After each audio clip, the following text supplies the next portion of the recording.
સમાચારથી અમદાવાદ પોલીસે લલ્લા બિહારીને ઝડપી પાડ્યો છે। ક્રાઇમ બ્રાન્ચે લલ્લા બિહારીને ઝડપી પાડ્યો છે અને તેની સામે પોલીસે ગુનો દાખલ કર્યો હતો। તે ભાગી ગયો હતો, પરંતુ આખરે તેને ઝડપવામાં પોલીસને સફળતા મળી છે। તેણે બાંગ્લાદેશની ઘૂસણખોરીનું એક આખું નેટવર્ક ઊભું કર્યું હતું। ચંડોળામાં ઘૂસણખોરોને રહેવાની વ્યવસ્થા કરતો હતો, લાખો રૂપિયા લઈને તે જગ્યા આપતો હતો, બોગસ ડોક્યુમેન્ટ બનાવી આપતો હતો અને આખરે લલ્લા બિહારી જે ભાગી ગયો। ડિમોલિશન બાદ તેને રાજસ્થાનથી ઝડપી પાડવામાં આવ્યો। વધુ વિગત સાથે સંવાદદાતા પ્રતીક જાદવ જોડાઈ ગયા છે। પ્રતીક, લલ્લા બિહારીના પુત્ર ફતેહની તો ધરપકડ કરાઈ હતી, પરંતુ લલ્લા બિહારી ભાગી ગયો હતો, આખરે એને પણ પોલીસે ઝડપી પાડ્યો છે।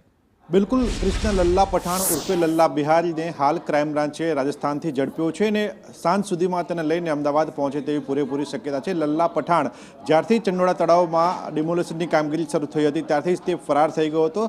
સાથે જ તેના ઉપર આરોપ છે કે ચંડોળા તળાવને મિની બાંગ્લાદેશ બનાવવા પાછળ તે મુખ્ય સૂત્રધાર છે અને બાંગ્લાદેશમાંથી જે સ્થાનિકો છે તેમને લાવીને તે ચંડોળા તળાવમાં વસવાટ કરાવતો હતો, સાથે જ તેમને રહેવા માટેની વ્યવસ્થા પણ કરી આપતો હતો। ન માત્ર તેટલું જ, પરંતુ જે લોકો બાંગ્લાદેશથી અહીંયા આવતા હતા તેમના માટે ફેક ડોક્યુમેન્ટ પણ તે ઊભા કરી આપતો હતો। આ સાથે જ કેટલાક બાંગ્લાદેશીઓના ડોક્યુમેન્ટ પૂરા પાડવા માટે તે સ્થાનિક નેતાઓના લેટરપેડનો ઉપયોગ કરીને તેમને ડોક્યુમેન્ટ પૂરા પાડતો હતો, જેથી કરીને તેમને આરોગ્યલક્ષી સુવિધાઓ મળી રહે।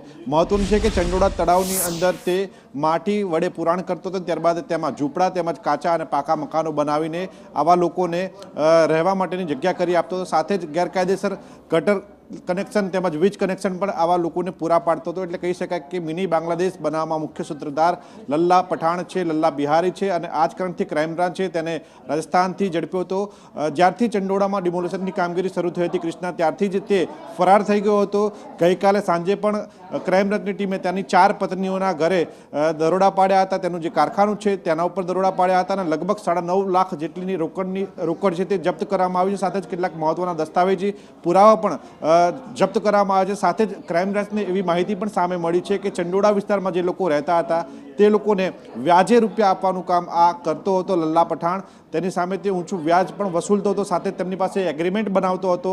જો એગ્રીમેન્ટ મુજબ તે રૂપિયા પરત આપવામાં ફેલ જાય અથવા તો નિષ્ફળ જાય તો તેની પાસેથી બમણી રકમ વસૂલતો હતો।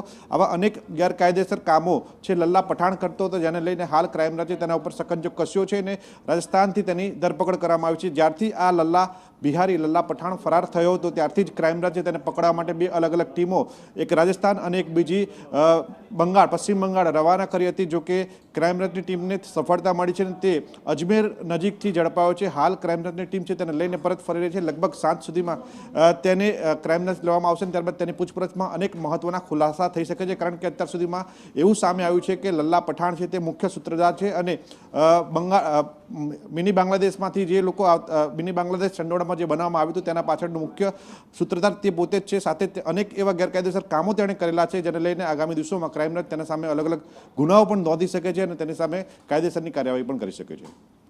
જી બિલકુલ પ્રતિક, આભાર આપનો તમામ વિગત માટે।